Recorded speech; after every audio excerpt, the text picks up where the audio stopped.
ओम सच्चिदानंद रूपाय विश्वोत्पत्त्यादि Hathaway तापत्रय विनाशाय गोविंदाय नमो नमः। कृष्णाय वासुदेवाय हरये परमात्मने प्रणताक्लेशनाशाय गोविंदाय नमो नमः। नमस्कार, स्वागत है आपका आचार्यवाणी में। मैं आचार्य डॉक्टर विक्रमादित्य आपके साथ हूँ। आज हम बात करने जा रहे हैं वृश्चिक राशि के बारे में। नवंबर के मध्यकाल में वृश्चिक राशि वालों की किस्मत कहाँ उनको ले जाने वाली है। जी हाँ, किस्मत के रास्ते बड़े विचित्र होते हैं। जाना कहीं और चाहते हैं, पहुँच कहीं और जाते हैं। और किस्मत यदि बुलंद हो तो गलत रास्ते पर जाते जाते कहीं ना कहीं सहारा भी मिल जाता है। वृश्चिक राशि वालों के लिए ऐसा ही योग बन रहा है इस समय परिवर्तन की तरह से। लेकिन मंगल अभी भी कमज़ोर स्थिति में, ध्यान रखना पड़ेगा। लेकिन जो ग्रहों के योग बन रहे हैं वो तो ज्योतिष की गणनाओं से समझ में आ जाते हैं क्या कुछ होने के योग बन रहे हैं और कैसे उनको ठीक करना है। ये भी ग्रह की गणना बताती है, क्योंकि कारण और निवारण साथ साथ चलते हैं। यदि कारण जान लिया और निवारण नहीं किया तो फिर कोई फायदा ही नहीं है। ज्योतिष के निवारण अद्भुत हैं जो आपको बहुत छोटे से प्रयास से लाभ देने के योग बना देते हैं। तो वृश्चिक राशि वालों, नवंबर के मध्यकाल में कई ग्रहों का परिवर्तन का योग है। मंगल अस्त चल रहे हैं, उनके साथ चलते हुए बुध भी अस्त होने वाले हैं। और ऐसे में विशेष तौर पर सूर्य ने जो परिवर्तन का योग इस नवंबर के मध्यकाल में बनाने का योग बनाया है, ये आपके लिए एक नई शक्ति का संचार करने की स्थिति उत्पन्न करता दिखाई दे रहा है। और यदि उसके प्रभाव को आपने समझ लिया तो सही मान लीजिए कि आप उसके नेगेटिव प्रभाव से बाहर आ सकते हैं।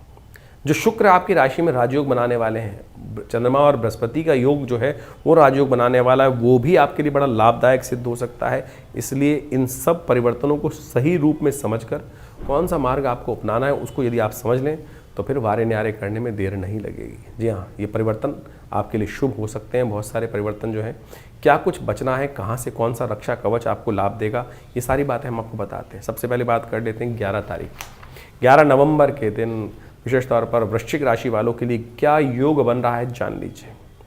11 नवंबर को मंगलवार का अवसर है, सप्तमी तिथि है मार्गशीर्ष मास की, और उस दिन आपकी राशि में एक बहुत बढ़िया राजयोग बनकर तैयार हो रहा है जो आपके भाग्य से हर प्रकार से आपको लाभ देने के रास्ते बना सकता है। इसका उपयोग करने की आवश्यकता है। इसका उपयोग यदि आपने सही रूप से कर लिया तो आपके लिए बहुत अच्छा योग बन सकता है।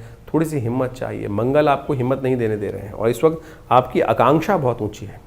हर व्यक्ति की विशेष तौर पे क्या समस्या होती है कि मेरे को इतना लाभ होना चाहिए, इतना ही कार्य करने से लाभ होगा, लेकिन उसकी सोच यहाँ होती है। और जब सोच यहाँ हो जाती है, इन दिनों वही स्थिति चल रही है कि सोच यहाँ नहीं रख रहे हैं, आप यहाँ से यहाँ रख रहे हैं और वही आपको कष्ट देने का योग बना रहा है। तो इसलिए सोच, पुराने एक मैनेजमेंट का रूल है कि मेक स्मॉल टारगेट्स बनाए, छोटे लक्ष्य रखिए तो प्राप्ति होगी, उससे विश्वास भी जागेगा और धीरे धीरे स्टेप बाय स्टेप इंक्रीज करने का प्रयास कीजिए।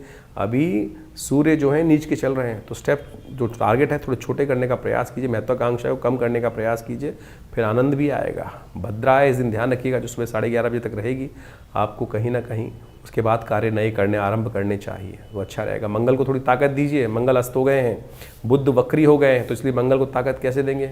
हनुमान जी का पाठ, संकट मोचक हनुमान कष्टकार बजरंग बाण का पाठ कीजिए। इससे बढ़िया कौन सा बाण होगा? जो बजरंग बाण मार देता है भगवान की कृपा से विशेष तौर पर, फिर वो अंतिम लक्ष्य है, वो हनुमान जी उस पर आएंगे ही आएंगे, कृपा करेंगे ही करेंगे। तो इसलिए हनुमान जी को साधने का प्रयास करें। आपके तो इष्ट हनुमान जी हैं। मंगल का खुद शुभ योग बन रहा है, मंगल वहीं चल रहे हैं तो अस्त हैं, तो उनको ठीक करने की ताकत देने के लिए तक शक्ति बजरंग बाण में बहुत बढ़िया है। 12 तारीख बुधवार की बात कर लेते हैं, अष्टमी तिथि। ये तिथि साधारण मत मान के बैठ जाइएगा। वृश्चिक राशि वालों, आपकी किस्मत से ये तिथि आई है और ये आपके वारे न्यारे करने की योग बना सकती है। एक छोटा सा उपाय समस्त कष्टों को निवारण करने का योग दे सकता है। ग्रहों की गणना देखें, इस दिन ग्रह परिवर्तन की तरफ जा रहे हैं। दिन आपके लिए कई मामलों में शुभ दिखाई देता है। मैं कहूँगा 70% से ऊपर ग्रह शुभ दिखाई दे रहा है, क्योंकि भाग्य के खेल आपके लिए पॉजिटिव बनते दिखाई दे रहे हैं। स्वयं को जगाने की ज़रूरत है। बृहस्पति इस दिन वक्री होने जा रहे हैं, सुबह 6:30 बजे वक्री हो जाएंगे और फिर करीब 15-20 दिन तक यहीं आपकी राशि में जबरदस्त ताकत लगा के योग बनाएंगे। 12 वर्ष बाद ये योग बना है, शुभ है, अच्छा है, ताकत में आ रहे हैं। और इस दिन आप कोशिश करें इसका पूर्ण लाभ लेने का, इस दिन से लेने का प्रयास कीजिए, तो देखिएगा परिवर्तन का लाभ आपको बहुत बढ़िया से मिल जाएगा। इस दिन विशेष तौर पे काल भैरव अष्टमी है। काल भैरव अष्टमी शिव रहस्य नाम की पुस्तक में वर्णित की गई। ये रहस्य ही है कि जो लोग भूल चुके हैं, काल भैरव अष्टमी लोग नाम भी नहीं जानते हैं आज की तारीख में। कुछ जानते हैं आप जैसे भाग्यशाली लोग तो वो अच्छे हैं, लेकिन बहुत सारे लोग हैं जो बिल्कुल विस्मित कर चुके हैं। शिवरात्रि से भी महत्वपूर्ण दिवस है ये। मार्गशीर्ष मास की अष्टमी के दिन, कृष्ण पक्ष की अष्टमी के दिन बनता है। इस पूरे रहस्य को समझ लेना। और इस वक्त आपकी राशि के दृष्टिकोण से जो शनि महाराज थोड़े बुद्धि में चल रहे हैं ना, उनको ठीक करने का अवसर है। थोड़े से काले तिल लीजिएगा, थोड़ा सा विशेष तौर पर जल में या दूध में डाल लीजिएगा और उससे भगवान शंकर का अभिषेक सही रूप से कर लें इस दिन। तो कहा जाता है, पहले समझ लीजिए क्या है विधान इसका, क्या दिन का महत्व है। काल भैरव अष्टमी, ये मार्गशीर्ष मास के कृष्ण पक्ष की अष्टमी को ये तिथि जो आती है बहुत विशेष तिथि है और शास्त्र के दृष्टिकोण से इसका महत्व आपको समझ लेना चाहिए। आज कालांतर में लोग भूल चुके हैं। आप मंदिर में जाते हैं, समस्त तीर्थों में जाते हैं, वहाँ भगवान शिव के की जो उपासना की जाती है पिंडात्मक तौर पे की जाती है, शिवलिंग के रूप में की जाती है। शास्त्र के दृष्टिकोण से यदि हम कथा का श्रवण करें तो इस काल भैरव अष्टमी से ही भगवान शिव का शिवलिंग के रूप में, ज्योतिर्लिंग के रूप में पूजन आरंभ हुआ। ये शास्त्र में बड़ा अद्भुत रूप से कथाएं वर्णित है। हमारे हर चीज की उत्पत्ति कारण है, किस प्रकार से आरंभ हुआ। एकेश्वरवाद का प्रतीक है ये शिवलिंग, कुछ और नहीं।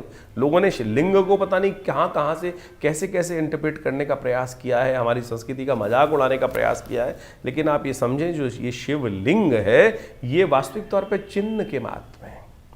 शास्त्र में अद्भुत कथा शिवराज विजय कल्प के अंदर वर्णित है। उस कथा को यदि हम समझें तो वास्तविक तौर पे समझ में आएगा कि क्या ये विशेष तौर पर प्रभाव है इसका शिवलिंग का।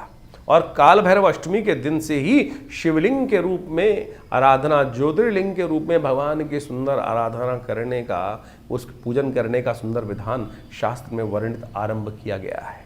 कहा जाता है कि एक बार भगवान ब्रह्मा में और भगवान विष्णु में कई प्रकार से कुछ विवाद उत्पन्न हुए। देखिए संसार है, कथा को विशेष तौर पर मानवीयकरण करके शास्त्रों में उपस्थित किया गया है। ये मानवीयकरण कथाओं को करने का केवल एक ही सार है कि हमारे मन में वो मानवीकरण करके ही भाव को स्पष्ट किया जा सकता है। जैसे मेरे मन में, आपके मन में, साधारण व्यक्तियों के मन में भी रोष और अनेक प्रकार के भाव उत्पन्न होते हैं। हमारे ऋषि मुनियों ने उसी भाव को परमात्मा तत्व में रखा है कि जिसकी आराधना मैं करता हूँ वो मेरे जैसा ही तो है, उसमें कोई फर्क थोड़ी है। इसी भाव को वहाँ उपस्थित करने हुए इन कथाओं को वहाँ पर इंगित किया गया है। कई लोग मजाक उड़ाने के तौर पर या अज्ञानतावश अनेक अनेक भ्रांतियाँ उत्पन्न कर लेते हैं, तो भ्रांति ना उत्पन्न करें। कहा जाता है कि एक बार समस्त सप्त ऋषि इत्यादि समस्त ऋषिगण भगवान ब्रह्मा की उपासना करने के लिए उपस्थित हुए। भगवान ब्रह्मा की उपासना करते करते बड़ा सुंदर आराधना हुआ। तो ब्रह्मा जी के भी जीवन में भाव उत्पन्न हुआ कि मैं अपनी सृष्टि जो मैंने ये रची है इसका मैं दर्शन करके आता हूँ, कैसी सृष्टि रची है। कहा जाता है जैसे आपके मन में भी कई भाव उत्पन्न होता है कि आपने मकान बनाया है, एक मकान, दो मकान बना लिए, या कुछ और चीज़ आपने कोई खेत अच्छे से बनाया हुआ है, तो आप जाके मन के देख के आते हैं, अरे मैंने मेहनत करी है, उसका प्रभाव कितना बढ़िया फसल हो रही है, कैसे हो रही है। या किसी के 10-15 मकान है, बंगले हैं, वो जाके घुमाता है कुछ कहीं भी जगह पे। तो ऐसे ही ब्रह्मा जी घूमने निकले और जहाँ जहाँ ब्रह्मा जी गए, कहा जाता है कि वहाँ सब ने खड़े होके कि संसार के रचयिता भगवान ब्रह्मा आए हैं, उनकी आराधना, स्वस्ति वाचन, मंत्र, सबसे सुंदर रूप से स्वागत है। और बड़े विचित्र भाव है कि जैसे नेताजी जगह जगह जाते हैं तो नेताजी का स्वागत होता है, राजा का स्वागत होता है, तो राजा का अभिमान भी बढ़ जाता है कई बार। अरे मेरी इतनी ताकत हो गई कि मैंने ये भी रख लिया, ये भी रच लिया, ये भी रच लिया, ये भी मेरा है, ये भी मेरा है, तो ये सब संसार में मैं ही सब कुछ हूँ। तो ऐसा ही ब्रह्मा जी के मन में भी ये भाव उत्पन्न हुआ। शास्त्र में कहा जाता है कि अरे ये सुंदर चीज़ रचनी है। तो कहा जाता है भ्रमण करते करते सब जगह जहाँ सम्मान हो रहा था वहाँ विष्णु लोक भी पहुँचे, जहाँ भगवान विष्णु क्षीर सागर में शेषशैया पर विश्राम कर रहे थे। तो कहा गया कि भगवान विश्राम में थे, जो शेषशैया पर विष्णु योग निद्रा में थे। तो ब्रह्मा जी ने कहा कि उठो। ब्रह्मा जी को बड़ा विचित्र लगा कि भगवान विष्णु उठे नहीं। तो भगवान विष्णु को उन्होंने कहा पुत्र, पुत्र करके संबोधित किया, उठो कि यहाँ जगत पिता आए हैं, तुम्हारे पिता आए हैं। तो भगवान विष्णु को बड़ा विचित्र वो शब्द लगा कि अरे मेरा पिता कौन हुआ। उन्होंने कहा ब्रह्मा जी आप तो मेरे नाभि कमल से उत्पन्न हुए हैं। विवाद बड़ा, सप्तऋषियों को बुलाया गया, समस्त बड़े बड़े जितने भी विद्वान लोग थे, ऋषिगण सब उपस्थित हुए, वेदों को बुलाया गया, बताएं कि कौन बड़े हैं हम दोनों में से। कोई निर्णय किसी के समक्ष दे नहीं पाए। कहा जाता है कि जब निर्णय नहीं हो पाया तो युद्ध हो, युद्ध में ही जो जीते वही बड़ा माना जाएगा, श्रेष्ठ माना जाएगा। अब विवाद बढ़ता चला जा रहा था। कहा जाता है जैसे ही दोनों पराशक्ति आपस में युद्ध के लिए सामने आई, ऐसे ही एक ज्योतिर्लिंग स्वरूप स्तंभ जमीन से लेकर उस आकाश मार्ग तक, उस आकाश मार्ग में उपस्थित हो गया। दोनों के मुख से एक साथ निकला, ये क्या? भविष्यवाणी हुई, आकाशवाणी जो थी वह कही गई, तुम्हें भी नहीं पता, तुम्हें भी नहीं पता, जो इसका था और जो इसका ऊपर का जो सिरा है वो ढूंढ के आ जाएगा, पता लगाया जाएगा कि क्या है ये, तो उसके बाद वही बड़ा माना जाएगा। कहा जाता है भगवान ब्रह्मा बगुला बनकर ऊपर उड़े, भगवान विष्णु वराह बनकर धरा के नीचे गए ढूंढने के लिए। कालांतर में बहुत लंबे समय तक भगवान विष्णु आकर ऊपर विराजमान हो गए। वापस जब थक गए, पता ना लगा पाए, ब्रह्मा जी ऊपर उड़ रहे थे। ब्रह्मा जी ने ऊपर उड़ते उड़ते, कहा जाता है कि केतकी का एक पुष्प वहां से नीचे उड़ता हुआ आ रहा था। भगवान ब्रह्मा ने बगुले चोंच के रूप में रख लिया और कहा कि तुमको मेरी गवाही देनी है। ब्रह्मा पंचमुख कहे जाते थे उस वक्त, और वहीं वापस जहाँ ये विवाद शुरू हुआ था वहीं उपस्थित हुए। विष्णु जी पहले से उपस्थित थे। भगवान विष्णु जी से पूछा गया कि आप पता लगाया है? भगवान विष्णु जी कहा नहीं, मैं पता लगा नहीं पाया, कहाँ इसकी थाह कितनी गहरी है। ब्रह्मा जी से कहा गया आप पता कराए, तो ब्रह्मा जी ने एक मुख से कहा हाँ, और ये गवाह के रूप में केतकी को लाया, ये पुष्प लाया।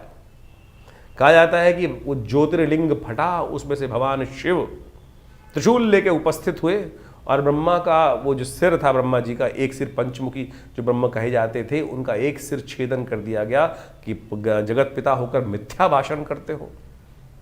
और भगवान विष्णु को बड़ा मान लिया गया कथा के माध्यम से।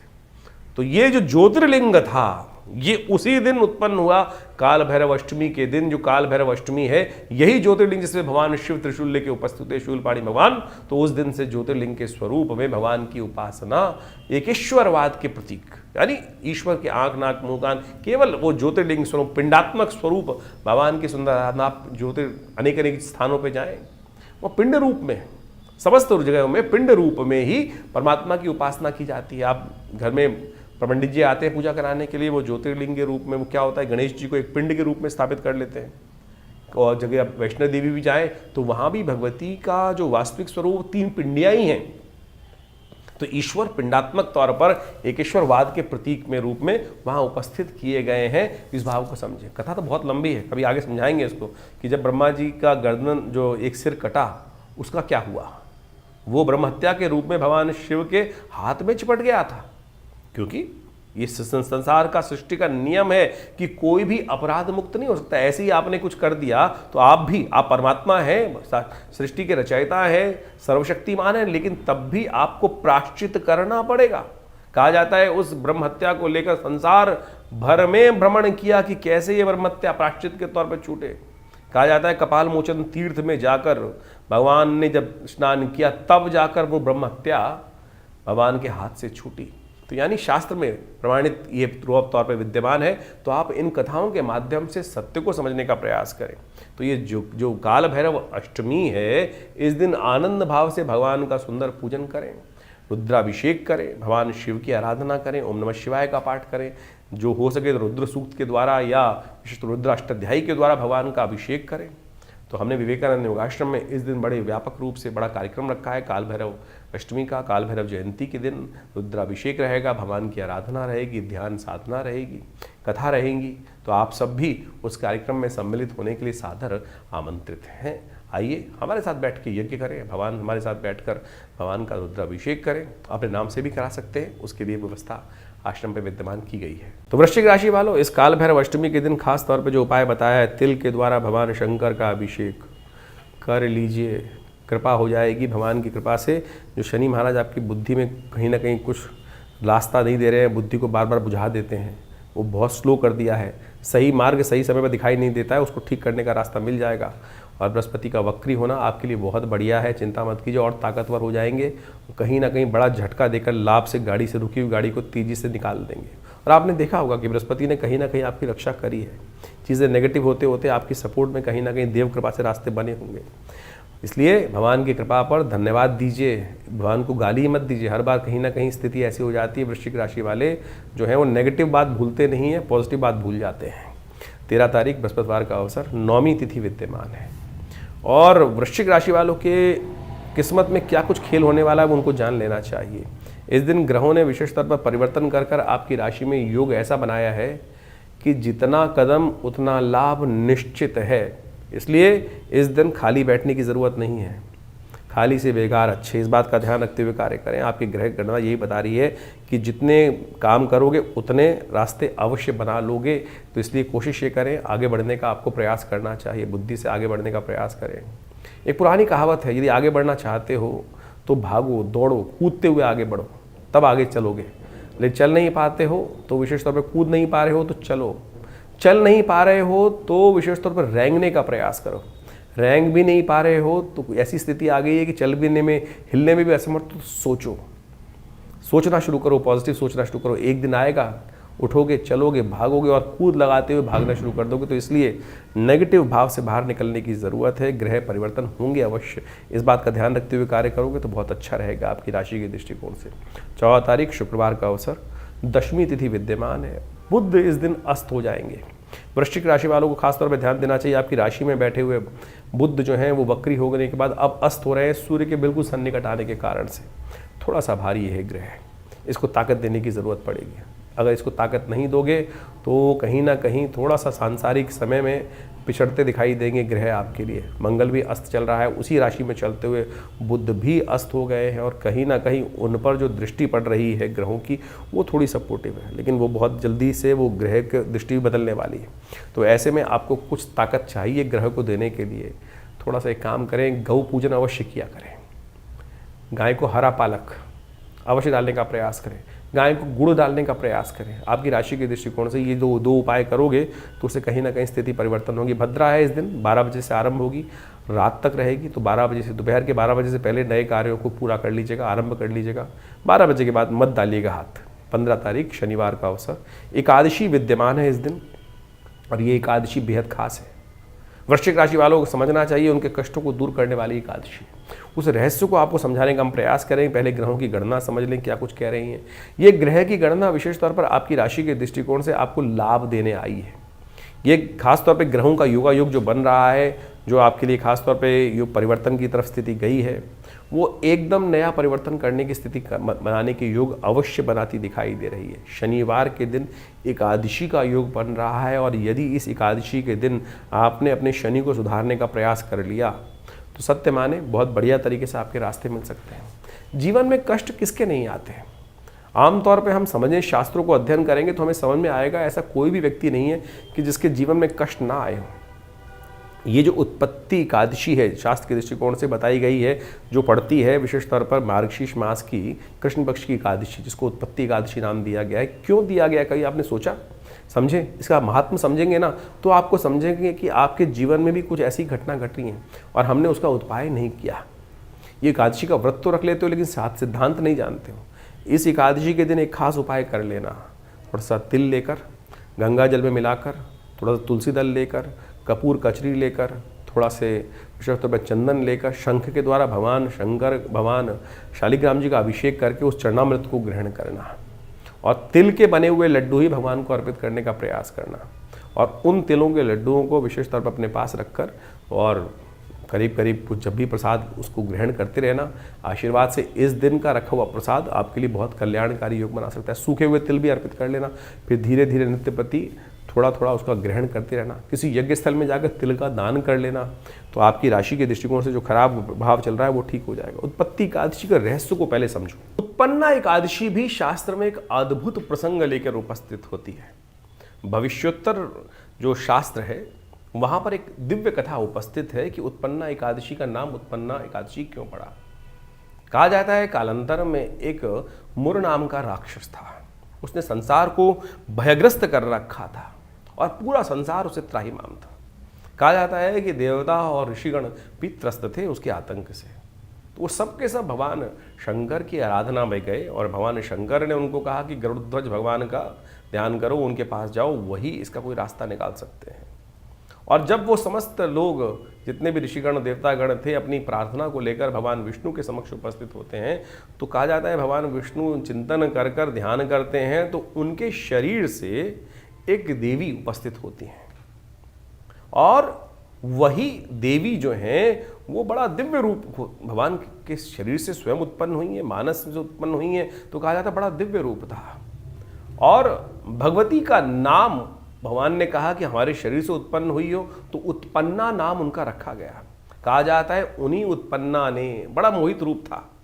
और जब वो उस राक्षस के समक्ष उपस्थित हुई तो उनसे मोहित हो गया वो, और उनसे विवाह करने के लिए हट करने लगा। तब कहा जाए कि युद्ध में जीतो तब विवाह कर सकते हैं।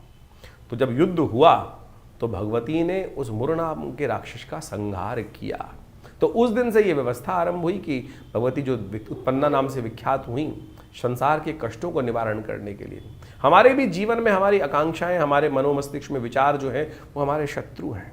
और जब इस उत्पन्ना एकादशी पर हम शास्त्र विधि के अनुसार से व्रत रखते हुए भगवान विष्णु का पूजन करते हैं तो कहा जाता है कि उन समस्त रीतियों से क्या होता है कि हमारे मन में बैठे हुए, हमारे जीवन में आए हुए राक्षसों को हमारे उस भगवान की कृपा से ही ये देवी जो हैं वो समाप्त करती हैं और जीवन के कष्टों को दूर करने के योग बनती हैं।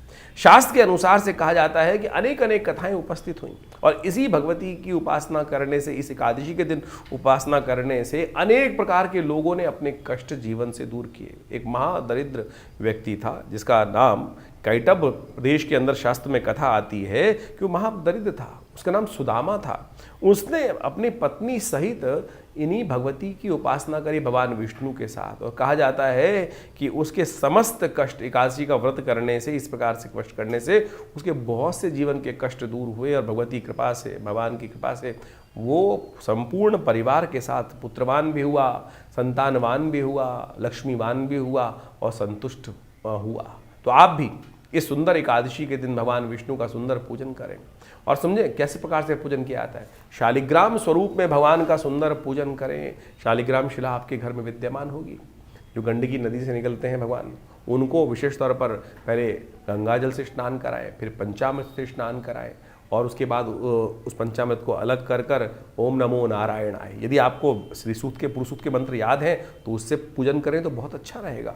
ओम सहस्रसी रेखा पुरुखा सहस्राक्ष सहस्रपात सभो में ग्वं सर्वतस्पित्वात्र तिष्ठदसांगोलम पुरुख ए वेद ग्वं सर्वम यद्भूतम यच भाव्यम उतामृतसे सानो जतन। इस प्रकार से पुरुष सूक्त पूरा इसके द्वारा षोडशोपचार भगवान का पूजन किया जाता है।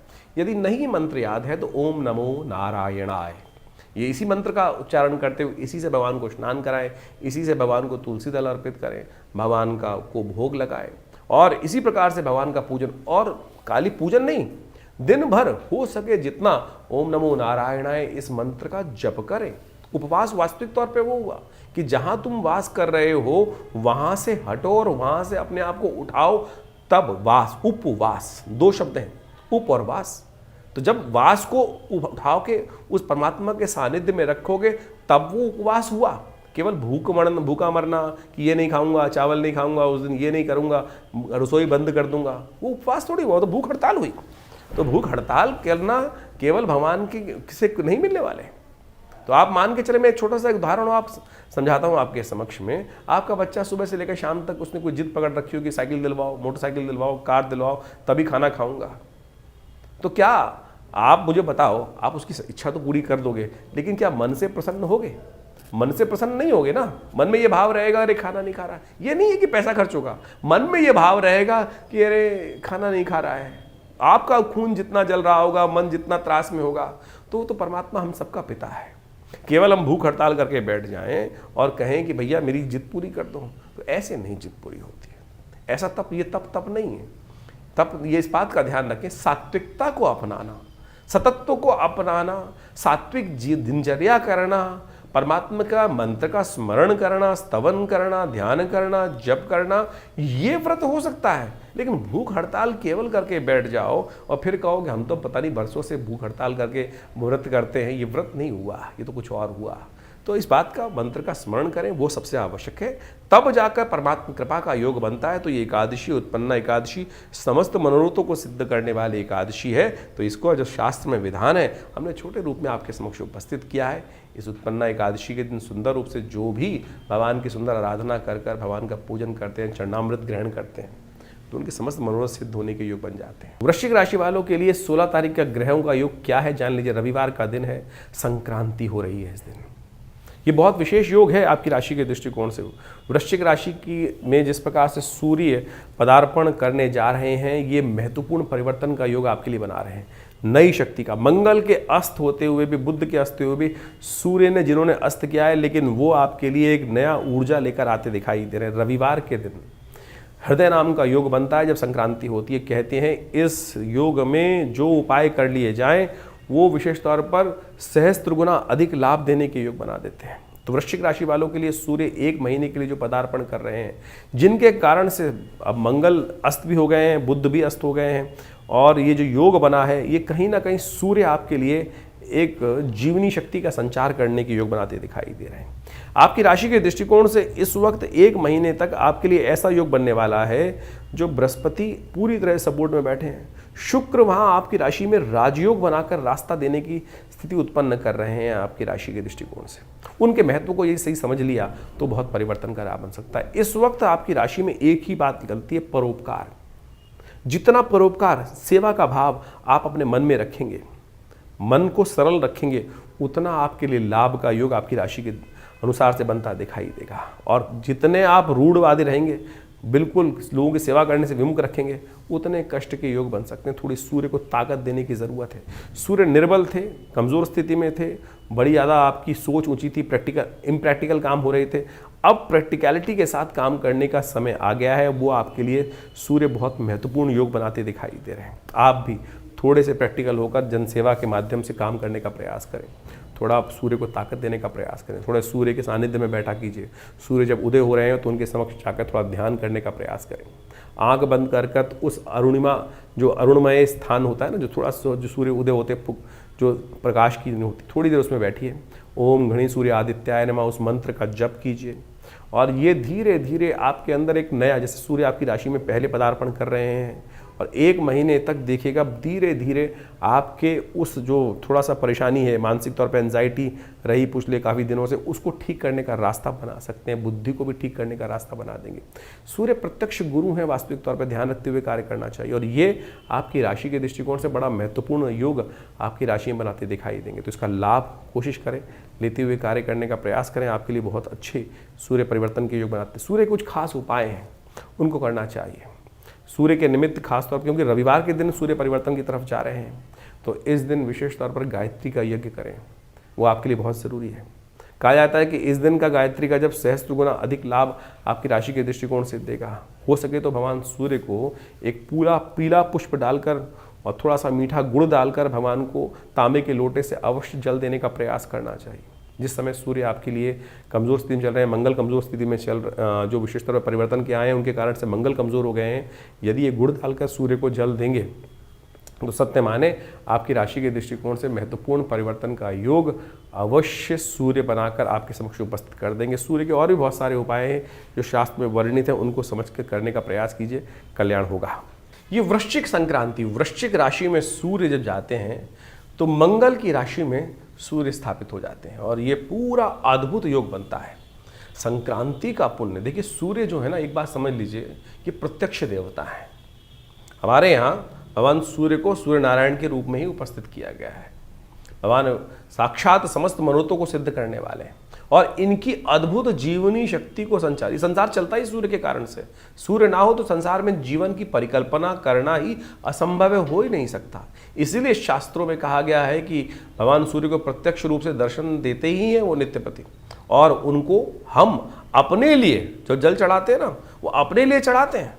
शास्त्र के अनुसार से विधान है कि भगवान सूर्य का दर्शन करने से तो बहुत अद्भुत प्रकार से कल्याण के योग बनते हैं। हमारे यहाँ अनादिकाल से एक परंपरा बना दी गई कि सूर्य उठो, स्नान करो, स्नान करने के बाद भगवान सूर्य को जल दो। आज वेस्टर्न साइंटिस्ट जो है इस पर रिसर्च करके ला रहे हैं और उसको बताने का प्रयास कर रहे हैं कि सूर्य की रोशनी में से जो सूर्य की रोशनी होती है उसमें से ऐसी किरणें निकलती हैं जो आपके अंदर जीवनी शक्ति को संचार करती हैं। बहुत सारे विटामिन, अद्भुत प्रकार के विटामिन जो हैं, आज सूर्य स्नान करने की परंपरा बना दी जाती है। और हमारे ऋषि मुनि ने तो अनादिकाल से सुंदर व्यवस्था को समझकर उसके विधान को शास्त्र में उपस्थित किया, लेकिन बस ज्योतिष को गाली देनी है लोगों को।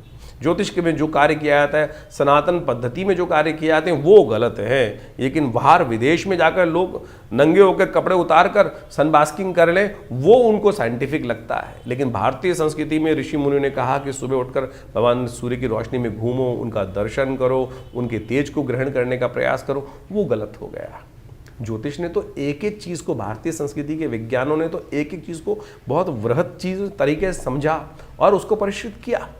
सूर्य को जल देते हैं ना, तो एक जर्मन साइंटिस्ट है, हेल्थ मैगजीन में ये आर्टिकल छपा है, छोटी मोटी मैगजीन नहीं, यानी इंग्लैंड से छपने वाली हेल्थ मैगजीन में इस साइंटिफिक एक्सपेरिमेंट को दिया गया है कि भगवान सूर्य को जो जल में खड़े होकर एक्चुअल उसने, मतलब हमारे यहाँ जो विधान लिखा है वो एक वेस्टर्न साइंटिस्ट, जर्मन का साइंटिस्ट उसको बता रहा है कि एक योगी जो जल में खड़े होकर, यानी कटी तक का स्नान वाले जल में खड़े होकर, फिर भगवान सूर्य को सिर के ऊपर से जो जल ऊपर करता है और उस जल में से जो छन्नी बन जाती है, सामने जो एक मिरर बन जाता है, उसमें से छन कर जो रोशनी शरीर पर पड़ती है वो जीवनी शक्ति का संचार करती है।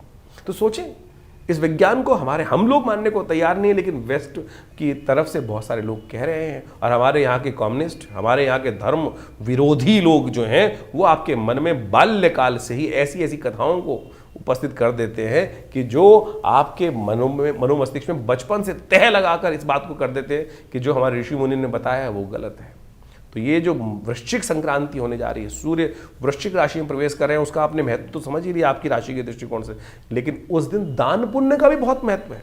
भविष्य पुराण के अनुसार से, स्कंद पुराण के अनुसार से, मत्स्य पुराण के अनुसार से, यानी एक नहीं, बहुत सारे शास्त्र के दृष्टिकोण से इस संक्रांति का अद्भुत महत्व कहा गया है।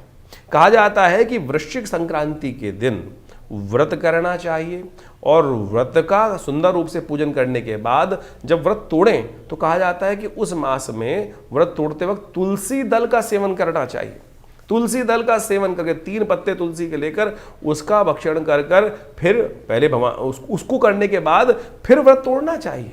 शास्त्र के दृष्टिकोण से कहा गया कि इस संक्रांति के दिन, वैसे तो कई बार संक्रांति रात में पड़ जाती है, इस बार तो संक्रांति का जो पुण्य है दिन में ही रहे, क्योंकि करीब करीब दोपहर को 1:30 बजे के आसपास सूर्य परिवर्तन की तरफ जा रहे हैं। तो उस दिन कोशिश ये करें आप अन्न का दान, चावल का दान, उड़द का दान, इस मकर जो विशेष तौर पर वृश्चिक संक्रांति इस दिन करने से बहुत सारे कष्ट दूर हो जाते हैं।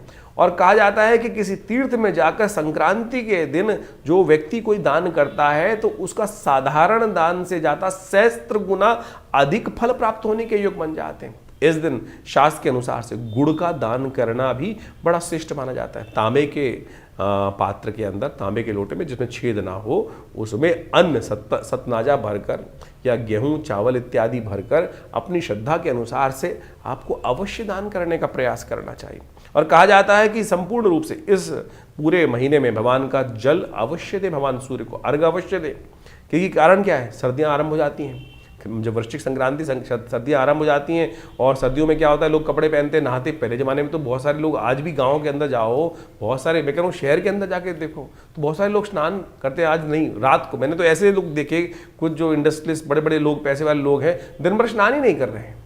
अरे भाग्य से आपको पैसा मिल गया, सब कुछ हो गया, तो आप उस पद्धति को ही भूल गए, भगवान की कृपा को ही भूल गए, और शाम को जाके स्नान करते हैं, ना पूजा ना पाठ।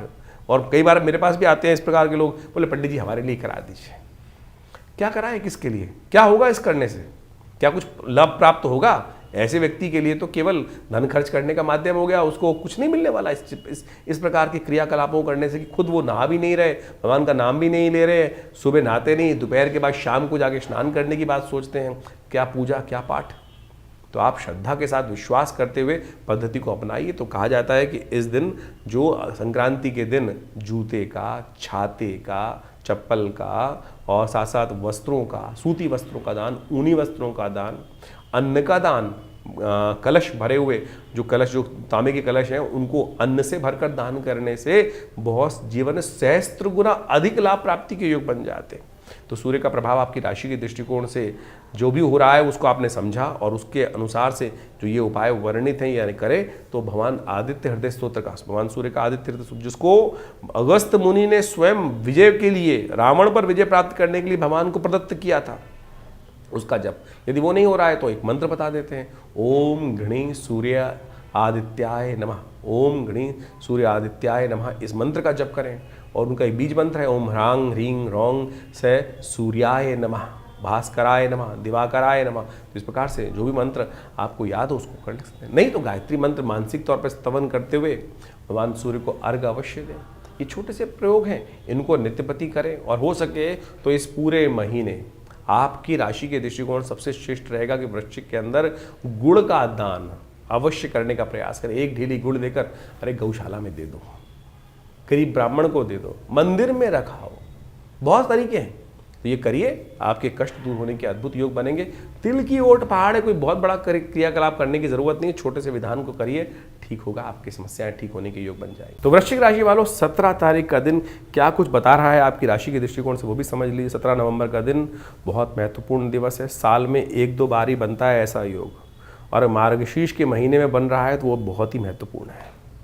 और आपकी राशि के दृष्टिकोण से समझें, जो परिवर्तन के ग्रहों के खेल आपके लिए बन रहा है, राशि फल क्या कहता है वो जान लीजिए। सोमवार का अवसर है, त्रयोदशी तिथि विद्यमान है, और ग्रह परिवर्तन की तरफ जहां जा रहे हैं वो थोड़ा सा आपके लिए सुबह जो है वो अच्छी जाती दिखाई दे रही है, पॉजिटिव रह सकती है, 60% लाभ के योग बन सकते हैं। लेकिन जैसे जैसे दिन आगे बढ़ेगा थोड़ा सा इमोशनल पॉइंट ऑफ व्यू से अपने आप को थोड़ा बैलेंस करना पड़ेगा, कहीं बेकार के खर्चे आपके जिम्मे ना पड़ जाए। स्वास्थ्य के मामले में दिन थोड़ा सा कहीं ना कहीं महंगा साबित होता दिखाई दे रहा है, इसलिए थोड़ा सा अपनी सेहत का भी ध्यान रखते हुए कार्य करने की ज़रूरत है। सोम प्रदोष है इस दिन। सोम प्रदोष का मतलब है सोमवार और त्रयोदशी तिथि शाम के समय जिस दिन विद्यमान हो तो सोम प्रदोष का योग बन जाता है। ऐसे में सबसे श्रेष्ठ आपके लिए ये रहेगा कि आप भगवान शंकर का शाम को सूर्यास्त होने के समय पर अभिषेक अवश्य करने का प्रयास करें। दूध के द्वारा अभिषेक करना, थोड़ा मीठे दूध के द्वारा, गुड़ मिले हुए दूध से या गन्ने के रस से भगवान का अभिषेक करना इच्छा को पूर्ति का योग बना सकता है। स्वास्थ्य को लाभ देने के लिए भगवान महामृत्युंजय का ध्यान करते हुए महामृत्युंजय मंत्र से भगवान का अभिषेक करने का प्रयास कीजिए, कल्याण होगा। 18 तारीख का दिन मंगलवार का दिवस है, त्रयोदशी चतुर्दशी तिथि का योग बन रहा है। शुक्र महत्वपूर्ण परिवर्तन की तरफ आपकी राशि में जा रहे हैं। जो महत्वपूर्ण योग आपके लिए बनेगा वो अब बड़ा कल्याणकारी रहेगा। शुक्र महाराज बृहस्पति के नक्षत्र में प्रवेश करेंगे, जो एक तरह से आपकी राशि में कुछ महत्वपूर्ण योग बनेगा। इसका लाभ आपको आने वाले कुछ दिन में देखने को मिल सकता है, क्योंकि शुक्र बृहस्पति के नक्षत्र में जा रहे हैं तो बहुत ताकतवर हो जाएंगे। बुद्धि जो है वो डबल चाल चलने वाली है, और उस चाल से थोड़ी सी चाणक्य नीति से आपके काम जो है रुके हुए काम पूरी तरह से बनने की स्थिति उत्पन्न हो सकती है। ये बहुत सुंदर योग बन रहा है आपके लिए। बस समस्या केवल ये है कि मंगल कमज़ोर है, इनिशिएट नहीं हो रहा है उतनी तरह से। इनिशिएट लेने के लिए थोड़ी मंगल को ताकत देने की ज़रूरत है। कोशिश ये करें, क्योंकि मंगल अस्त हैं और अभी बहुत जल्दी उदय होने वाले हैं नहीं, तो ऐसे मंगल को थोड़ी ताकत दीजिए। मंगल का मंत्र जप कीजिए, हो सके तो हनुमान जी का सानिध्य लीजिए, सुंदरकांड का पाठ कीजिए।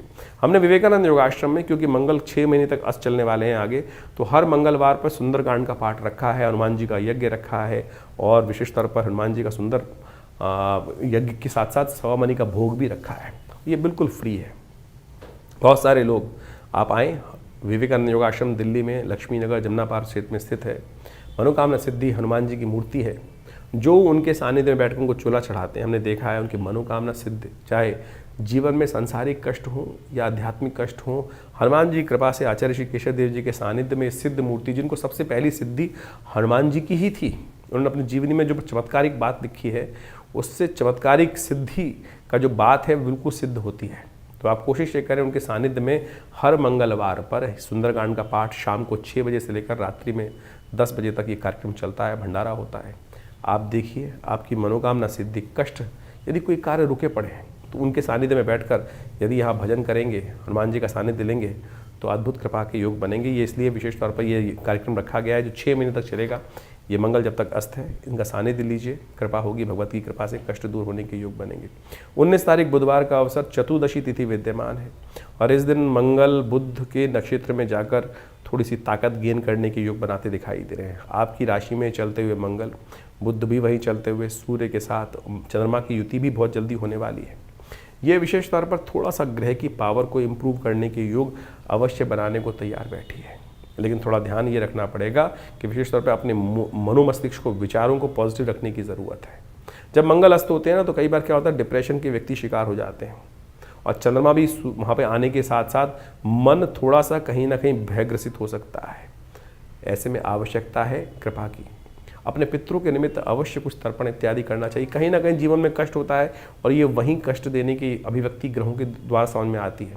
अपने पितरों के निमित्त तर्पण करें, गायत्री का जप करें, ब्राह्मण भोजन कराएं, क्योंकि अमावस्या है, सत्य माने कृपा होती है, कष्ट दूर होते हैं, ये अवश्य कराना चाहिए। करके देखिएगा, यदि ऐसा इमोशनल भाव चल रहा है तो उससे निवृत्ति का योग बन जाएगा। 20 तारीख बृहस्पतिवार का अवसर, अमावस्या तिथि विद्यमान है, चंद्रमा परिवर्तन का योग बना रहे हैं, गजकेसरी योग बनकर तैयार हो गया है इस दिन से, और आने वाले 2-3 दिन तक कहीं ना कहीं कई मामलों में कुछ पॉजिटिव होने का योग, खबर देने का योग ग्रह आपके लिए समक्ष लाकर उपस्थित कर सकते हैं। सर्वार्थ सिद्ध योग भी बन रहा है, नए कार्यों करने के लिए दिन अच्छा दिखाई देता है। ये मार्गशीर्ष का महीना जब से आरंभ हुआ है, ये सब वैसे तो सबसे श्रेष्ठ महीना बोला जाता है, भगवान कृष्ण का प्रियतम मास बोला जाता है, और कहा जाता है इस श्रेष्ठ मास के अंदर भगवान कृष्ण की सुंदर आराधना, उनके नाम का जप, पीले वस्त्र भगवान को अर्पित करना, ओम दामोदराय नमः इस मंत्र का जप करना, ओम नमो नारायणाय इस मंत्र का जप करना समस्त जीवन के कष्टों को दूर कर देता है। देखिए एक बात समझ लीजिए,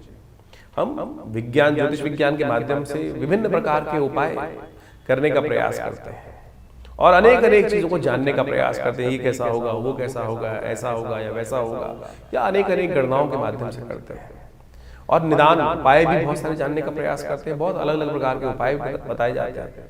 सीधा साधा सबसे श्रेष्ठ उपाय तो हरिनाम का संकीर्तन ही है, हरिनाम का स्मरण, ओम नमो भगवते वासुदेवाय, ओम नमो नारायणाय, जैसा भी हो सके यदि उनको जप करके कार्य कर ले तो बहुत श्रेष्ठ प्रकार से आपके जीवन की समस्याओं को दूर करने के योग बन जाता है। उपाय जो वास्तविक तौर पर निदान है, उपाय जो है निदान के रूप में जाने जाते हैं, और वो वर्णित हैं ज्योतिष विज्ञान के अंतर्गत ही।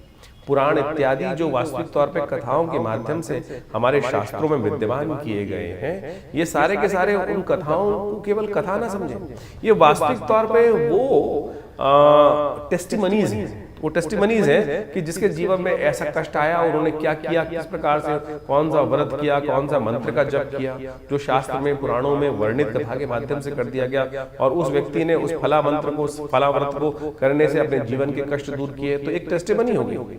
आज बहुत सारे लोग तथाकथित तौर पर अनेक भ्रांति उत्पन्न करने का प्रयास करते हैं। अभी सत्यनारायण कथा पर कितनी बड़ी कुछ लोगों ने व्यंग्यात्मक तौर पे ऐसा अपना आज पॉडकास्ट का जमाना है, लोग अनेक प्रकार की भ्रांति उत्पन्न करने का प्रयास करते हैं, ऐसी कथा बकवास है, ये नहीं है। अरे वो व्यक्ति की टेस्टिमनी है, वो वास्तविक तौर पे उस वैश्य के जीवन में जो घटा उसने कैसे किया और किस प्रकार से उसके जीवन में चमत्कार हुआ और किस प्रकार से उसने मंत्र जप करके चमत्कार देखा, उसने उसका व्याख्यान वहां उपस्थित किया। आपके जीवन में भी हजारों बार ऐसे चमत्कार उपस्थित हुए होंगे कि एक छोटे से मार्ग पर चलने से आपके जीवन में वही इंगित किया गया ना। तो इसमें किसी व्यक्ति ने क्यों आप भ्रांति उत्पन्न करने का प्रयास करते हैं? आप उतने सत्यनिष्ठ नहीं है, आपके जीवन में उतना चमत्कार आपने नहीं देखा, तो क्या सारे व्यक्ति सत्यनिष्ठ नहीं होंगे? ऐसा कैसे कह सकते हैं आप? श्रद्धा समर्पण का खेल है, और नहीं तो जीवन पर्यंत लाखों रुपए खर्च कर कोई नग पहन लो, कोई कुछ उपाय कर लो, कैसे भी कर लो, नहीं कार्य होता है। उस व्यक्ति ने अपनी टेस्टिमनीज में जो शास्त्र में वर्णित कथाएं हैं, ये वही सत्य कथाओं के रूप में इंगित किए गए हैं, तो इसमें भ्रांति न पाले। कैसा भी जो इंगित किया गया है वो घटा है, वो घटा होगा बिल्कुल प्रत्यक्ष रूप से, और शास्त्र झूठ नहीं बोलते। इस बात को हमें समझ लेना चाहिए। शास्त्र में जो बात जिसने जैसा देखा, हरि मूरत जिस प्रकार की जिसको दिखाई जाकी रही भावना जैसी, इस बात को हमको अच्छे से समझ लेना चाहिए। नहीं तो अनेक प्रकार से लोग आपके मनोमस्तिष्क में इस भ्रांति को उत्पन्न करने का प्रयास करेंगे और आपके विश्वास को तोड़ने का प्रयास करेंगे। विश्वास ही है जो समस्त कष्टों को दूर करने का प्रयास करता है। समस्त जीवन के जो उपाय के रूप में सबसे बड़ी चीज है ना, वो श्रद्धा और विश्वास। भगवान ने यही कहा, श्रद्धा जो आवश्यक है, विश्वास आवश्यक है। इस मार्ग पर चल लो तो बिल्कुल बहुत बढ़िया से आपके समस्त कष्टों का निवारण करने का योग बन जाएगा। रही ज्योतिष की बात, तो ज्योतिष तो काल गणना है। काल गणनाओं के अनुसार से कौन सा ग्रह कब परिवर्तन कहाँ गया, उसका प्रभाव किस प्रकार से हमारे जीवन में पड़ेगा, हमने उसको बृहद रूप से समझने का प्रयास किया, हमारे आचार्यों ने समझने का प्रयास किया, और परंपरागत तरीके से ज्योतिषी गण जो है वो वही उसको आपके समक्ष रखते हैं। अभी जैसे इन दिनों ग्रहों का विचित्र परिवर्तन का दौर चल रहा है, नवंबर के मास में मंगल ऐसी स्थिति में पहुंचे हैं कि वो पूरे वर्ष तक आप मान के चले, पूरे करीब मार्च के अगले वर्ष जो आरंभ होगा उसमें 3-4 महीने तक, यानी पहले 3-4 महीने तक अस्त अवस्था में रहेंगे। बहुत लंबा काल है। और मंगल का अस्त होना एक तरह से मान लीजिए वो आपके विश्वास को, आपके साहस को कहीं ना कहीं प्रश्न चिन्ह लगाने का प्रयास कर देता है।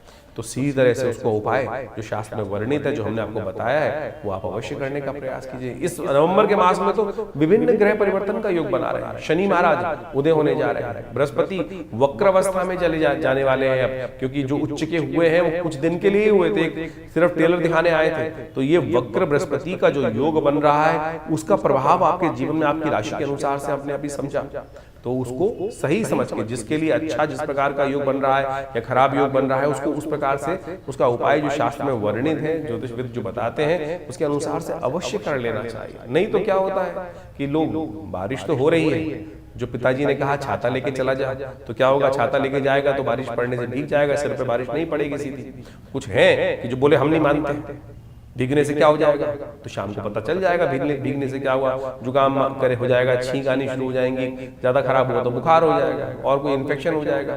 तो इसलिए बहुत ज्यादा अविश्वास मत कीजिए। सीधा साधा सिद्धांत है जो हमारे ऋषि मुनियों ने समझाया, समझा, हमारे अनुभव प्राप्त किए, जैसे आपके घर के बड़े बुजुर्गों ने जो अनुभव प्राप्त किया वो आपको बताने का प्रयास करते हैं। जो सरल है, जो आगे बढ़ना चाहते हैं, उस विश्वास के साथ, श्रद्धा के साथ समर्पण कर लेते हैं। तो हमारा आपसे अनुरोध है कि भ्रांति में न फंसे। इस संसार में एक से एक बुद्धिमान जीव है और एक से एक महान लोग हैं। तो आप सरल बनकर चीजों को अनुसरण करने का प्रयास करेंगे तो बहुत अच्छा रहेगा। तो ज्योतिष का ये सिद्धांत जो हमने आपके समक्ष रखा है, सरलता से उसको समझकर कार्य करने का प्रयास कीजिए। जो परिवर्तन है क्या प्रभाव उत्पन्न कर रहा है, अब ये गोचर के दृष्टिकोण से जो प्रभाव है वो तो हमने आपको समझाने का प्रयास कर दिया।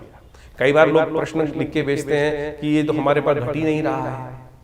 अब भाई किसने कैसे जाना, कौन सी जन्मपत्री के दृष्टिकोण से कौन सी राशि आपकी है, आपकी नाम वाली राशि है, लग्न से राशि है, या चंद्र से राशि है। हम मुख्यतः जो टीवी पे जो यहाँ बताते हैं वो चंद्र राशि के दृष्टिकोण से बताते हैं, लेकिन उसके बाद भी ये बात समझने का प्रयास करें कि क्या चंद्र राशि आपकी प्रभावी है भी आपकी कुंडली के अनुसार से या नहीं, लग्न के अनुसार से ही प्रभाव हो रहा है या कारकांश के अनुसार से प्रभाव हो रहा है, या लग्न पद, उपपद, अनेक पद जो जन्मपत्रियों के सहस्त्रों चार्ट है, सहस्त्रों वो जो चार्ट बनाए जाते हैं, सहस्त्रों रेखाएं खींची जाती हैं, उनमें से कहां आपके साथ मैच होगा वो एक विशेष तौर पर विवेचना का विषय है। तो उन सबको अच्छे से समझकर ही जीवन में उतारने का प्रयास करना चाहिए। ज्योतिष वेग नहीं है, ज्योतिष असत्य नहीं है, ज्योतिष प्रमाणिक है।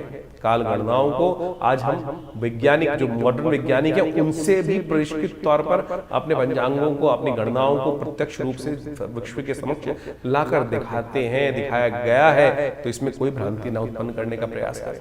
जो कुछ आपके जीवन में समस्याएं चल रही हैं उनको सही से सरल रूप से समझकर आप कार्य करेंगे। लाखों लोग आते हैं, लाखों लोगों ने किया है, तो आप भी क्यों वंचित हो। आइए जुड़िए हमारे विवेकानंद योगाश्रम से।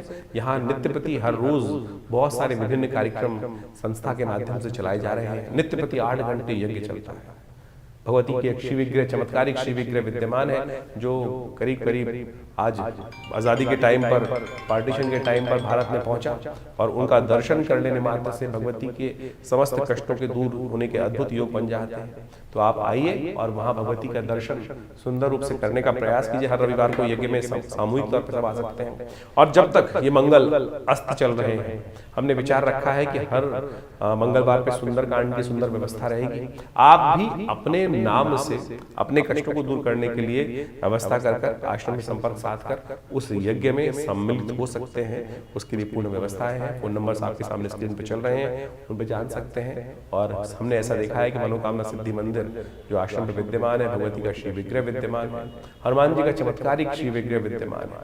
और हमने स्वयं देखा कि जिन लोगों ने वहां पर आकर, विवाह नहीं हो रहा था, बिल्कुल आके चोला चढ़ाया हनुमान जी को कुछ दिन और वो चमत्कार उपस्थित हुआ।